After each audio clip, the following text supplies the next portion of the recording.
Hello guys, very warm welcome to the session. This is lecture 2 of the chapter depreciation.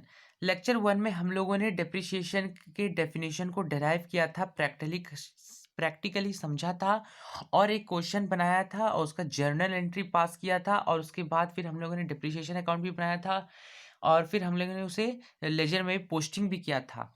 आज हमने समझा था कि डेप्रिसिएशन होता क्या है।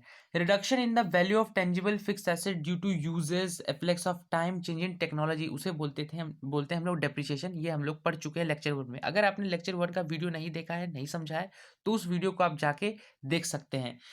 आज लेक्चर 2 ये है और आज इसमें हम लोग पढ़ेंगे method of calculating depreciation. Method of calculating depreciation. इसमें दो मेथड होता है। आज हम लोग पहली मेथड की ही बात करेंगे जिसका नाम है straight line method. Straight line method, इसको शॉर्ट में हम लोग SLM मेथड भी बोल सकते हैं। स्ट्रेट लाइन मेथड को फिक्स्ड इंस्टॉलमेंट मेथड भी बोलते हैं, ओरिजिनल कॉस्ट मेथड भी बोलते हैं। इससे पहले हम लोगों ने जो क्वेश्चन किया था उसमें आपको डेप्रिसिएशन दिया हुआ था कि 10,000 आपको ईयरली लग रहा है, लेकिन आपको अब डेप्रिसिएशन कैलकुलेट करना है कि कैसे होगा। मान लो आपकी कॉस्ट है एसेट का 10,000 और लाइफ है, उसके बाद रेडी रेसिडुअल वैल्यू मान लो लाइफ आपके पास दिया हुआ 10 इयर्स, रेसिडुअल वैल्यू है 10,000। आप समझ रहे हो कॉस्ट का मतलब क्या होता है, लाइफ का मतलब क्या होता है, लेकिन रेसिडुअल का वैल्यू का मतलब समझ लो। रेसिडुअल वैल्यू मतलब स्क्रैप वैल्यू। रेसिडुअल वैल्यू को हम लोग स्क्रैप वैल्यू भी बोलते हैं। इसका मतलब ये होता है जो लास्ट में सामान यूज होने के बाद, जो डिप्रिशिएट होने के बाद लास्ट में जो कचरा उचरा टाइप बचता है, उसे हम लोग रेसिडुअल वैल्यू या फिर स्क्रैप वैल्यू बोलते हैं। और आपका क्वेश्चन में कॉस्ट दिया हुआ है किसी पर्टिकुलर एसेट का 10,000, लाइफ उसका 10 इयर्स दिया हुआ है और रेसिडुअल वैल्यू है। हमें इस पर डेप्रिसिएशन कैलकुलेट कैसे करेंगे, एक फॉर्मूला है अकॉर्डिंग टू SLM मेथड, जिसे हम लोग स्ट्रेट लाइन मेथड या फिर फिक्स्ड इंस्टॉलमेंट मेथड या फिर ओरिजिनल कॉस्ट मेथड भी बोलते हैं। तो फॉर्मूला कुछ ऐसे है,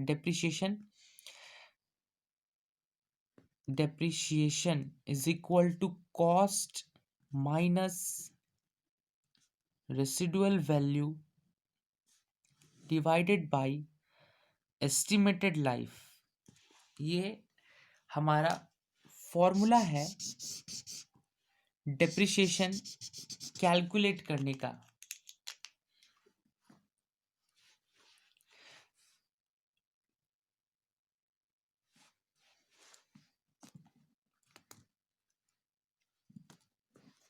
मान लीजिए ये 1 लाख कॉस्ट है, 10 इयर्स डेप्रिशिए 10 लाइफ है 10 ईयर और रेसिडुअल वैल्यू है 10,000 मान लीजिए।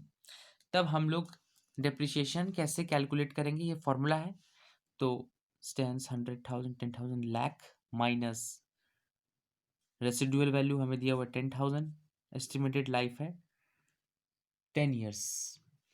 तो हमारा डिप्रिसिएशन आएगा 900। इसको कैलकुलेट करने के बाद ये जो डिप्रिसिएशन आएगा ये ईयरली आएगा, ईयरली।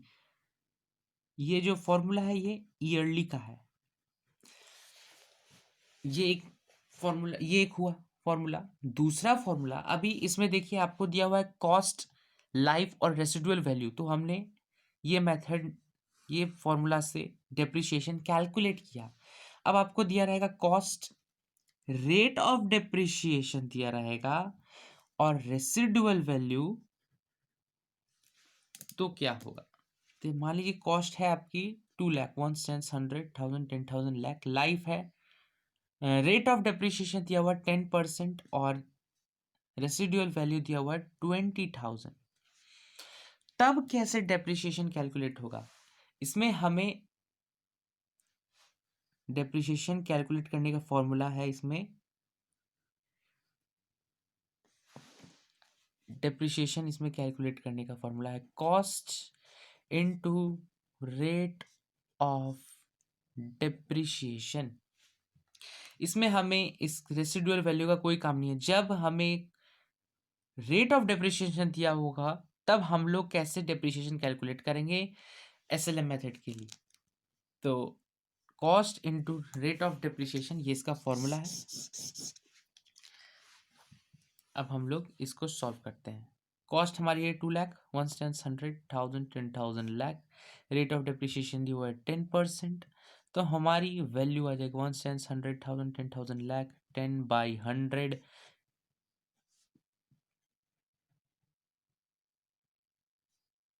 तो हमारी डेप्रिसिएशन ईयरली आई है 20,000।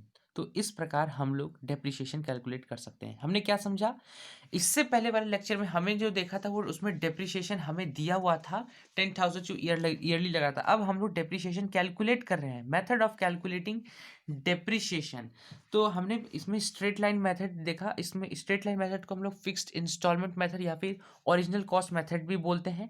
और इसमें हमने देखा कि कॉस्ट दिया हुआ है और लाइफ एस्टिमेटेड लाइफ दिया हुआ है और रेसिडुअल वैल्यू दिया हुआ है। रेसिडुअल वैल्यू मतलब स्क्रैप वैल्यू, जो लास्ट में जब एसेट पे डिप्रिशिएट होते होते जो लास्ट में कचरा उचरा टाइप बचता है उसे हम लोग उसका वैल्यू उसे रेसिडुअल वैल्यू या फिर स्क्रैप वैल्यू बोलते हैं। ये 3 चीज़ दिया रहेगा। तो डिप्रिशिएशन हम लोग कैसे कैलकुलेट करेंगे, उसका फॉर्मूला ये है depreciation is equal to cost minus residual value by estimated life. हमने इससे डिप्रिशिएशन ईयरली कैलकुलेट किया है, जो आएगा डिप्रिशिएशन ईयरली आएगा। फिर हमने देखा कि सेकंड में अगर कॉस्ट है रेट ऑफ डिप्रिशिएशन दिया हो, पहले वाले में रेट नहीं था, इसमें रेट दिया हुआ है रेट ऑफ डिप्रिशिएशन, तब हम लोग रेसिडुअल वैल्यू को इग्नोर करेंगे और फिर डिप्रिशिएशन कैलकुलेट करेंगे। अब हम लोग इसको एक क्वेश्चन से इसको बहुत अच्छे से समझने का और शालीनता लाने की कोशिश करेंगे क्वेश्चन में। तो क्वेश्चन दिया हुआ है purchase new machinery worth ₹22,000 with residual value 2,000, life of the machine is 5 years, calculate the depreciation as per straight line method. हमें क्या दिया हुआ है, हमें कॉस्ट दिया हुआ है, मशीन की कॉस्ट है आज के डेट में ₹22,000।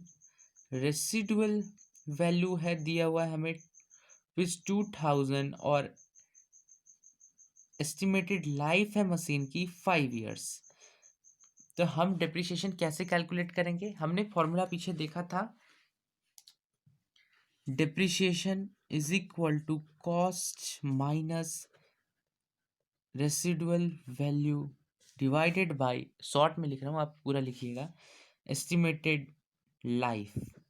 तो हमारी कॉस्ट कितनी है 22,000, रेसिडुअल वैल्यू 2,000 और लाइफ है 5 years। तो 22,000 में से 2,000 गया तो आया 20,000 डिवाइडेड 5, 5 4 जा 20, 1 2 3। तो हमारा डेप्रिसिएशन कैलकुलेट हो गया 4,000। तो इस तरह से ये क्वेश्चन बनेगा। अब इसको हम लोग प्रैक्टिकली समझ रहे हैं। अब हम लोग सेकंड क्वेश्चन देखते हैं। सेकंड क्वेश्चन क्या है, purchase new machinery worth ₹44,000 with residual value of 4,000, calculate depreciation as per the straight line method of the rate of 10%। हमें कॉस्ट दी हुई है इस क्वेश्चन में मशीनरी की ₹44,000, रेसिडुअल वैल्यू दी हुई है हमें ₹4,000 और रेट ऑफ डेप्रिसिएशन दिया हुआ है 10%। जब रेट ऑफ डेप्रिसिएशन हमें क्वेश्चन में दिया होगा तो मैंने बोला था कि हम लोग रेसिडुअल वैल्यू को इग्नोर करेंगे और हमारा डेप्रिसिएशन का फॉर्मूला, डेप्रिसिएशन कैलकुलेट करने का फॉर्मूला हो जाए cost into rate of depreciation. तो हमारी कॉस्ट दी हुई है 44,000, 10%, 44,000 इंटू 10/100,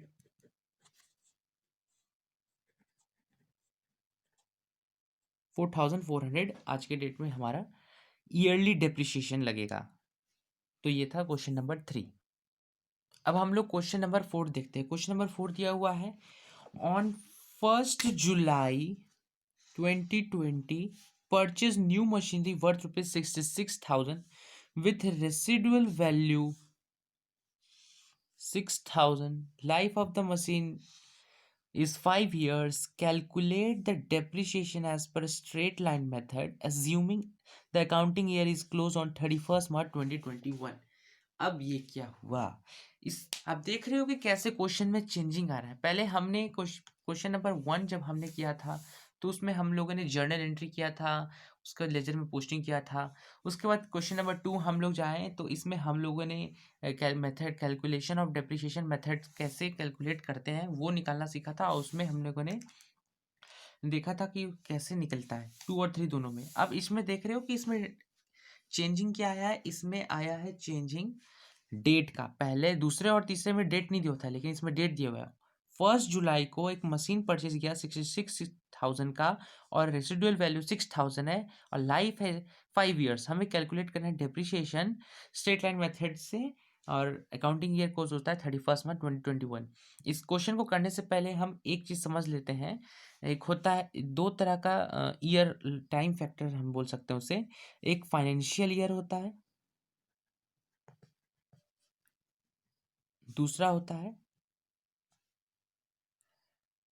कैलेंडर ईयर।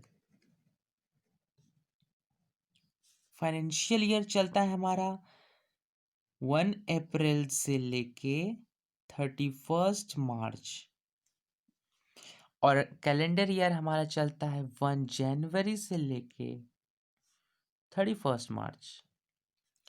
तो दोनों में डिफरेंस ये है। ये क्वेश्चन में हमें दिया हुआ है फाइनेंशियल ईयर। अब ये क्वेश्चन क्या बोलता है समझते हैं। इस क्वेश्चन को हम लोग समझते हैं कि क्वेश्चन नंबर 4 बोलता क्या है।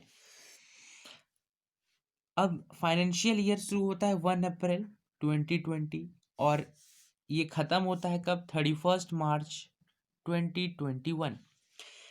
क्वेश्चन बोलता है कि हमने 1 जुलाई 2020 को मशीनरी परचेज किया, तो अप्रैल बीता, मई, जून, जुलाई यहाँ आया 1 जुलाई 2020 को। तो आप देख रहे हो हमने कितना मंथ्स यूज किया इस मशीन को? 9 मंथ्स। देखो, जुलाई से अगस्त, सितंबर, अक्टूबर, नवंबर, दिसंबर, जनवरी, फरवरी, मार्च, 9 मंथ्स। तब हम लोग अब डेप्रिसिएशन कैसे कैलकुलेट करेंगे इस क्वेश्चन में। तो हम लोग समझते हैं इस क्वेश्चन को कैसे हम लोग डेप्रिसिएशन कैलकुलेट करेंगे। डेप्रिसिएशन इज इक्वल टू, इसका फॉर्मूला हो जाएगा कॉस्ट माइनस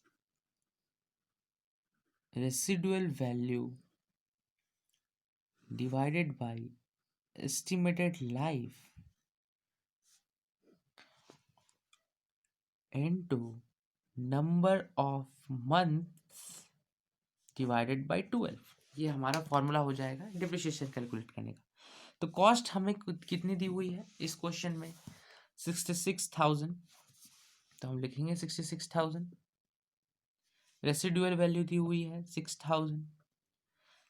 एस्टिमेटेड लाइफ है हमारा 5 ईयर्स, और हमने 9 मंथ्स यूज किया, इसलिए 9 डिवाइडेड बाई 12। तो ये हो जाएगा हमारा 60,000 divided by 5 into 9 divided by 12। ये कटा 5 1 जा 5, 5 2 जा 10, 1 2 3, 12 1 जा 12, 12 1 जा 12, 9,000 हमारा डेप्रिसिएशन ईयरली कैलकुलेट हो रहा है इस क्वेश्चन में। तो इस क्वेश्चन को हम लोग ऐसे समझेंगे। एक चीज और इसमें हम लोग समझ लेते हैं, वर्किंग नोट टाइप बना लेते हैं। वर्किंग नोट, जब word per annum after rate is not given, इस केस में तब हम लोग क्या करेंगे? We will ignore time factor, और हमारा डेप्रिसिएशन कैलकुलेट करने का फॉर्मूला इस केस में हो जाएगा cost into rate of depreciation, जो हम लोग करके आए हैं। सेकेंड केस, ये फर्स्ट था, second. Word per annum after rate is given, तब हमारा डेप्रिसिएशन कैलकुलेट करने का फॉर्मूला हो जाएगा depreciation equal to cost into rate of depreciation into number of month divided by 12। तो इस तरह से हम लोग करेंगे क्वेश्चन को। तो आज के लिए बस इतना ही। आज हम लोगों ने क्या पढ़ा उसको हम लोग देख लेते एक बार। हम लोगों ने आज पढ़ा डेप्रिसिएशन का, कि डेप्रिसिएशन कैलकुलेट करने के मेथड को पढ़ा, जिसमें हमने स्ट्रेट लाइन मेथड को पढ़ा और उसमें हमने कुछ फार्मूलाज देखे कि वो क्या क्या होते हैं और हम लोगों ने कैलकुलेट किया। I hope you like the video और आपको समझ में आया होगा। If you have any doubt then comment in the comment section. Thank you very much.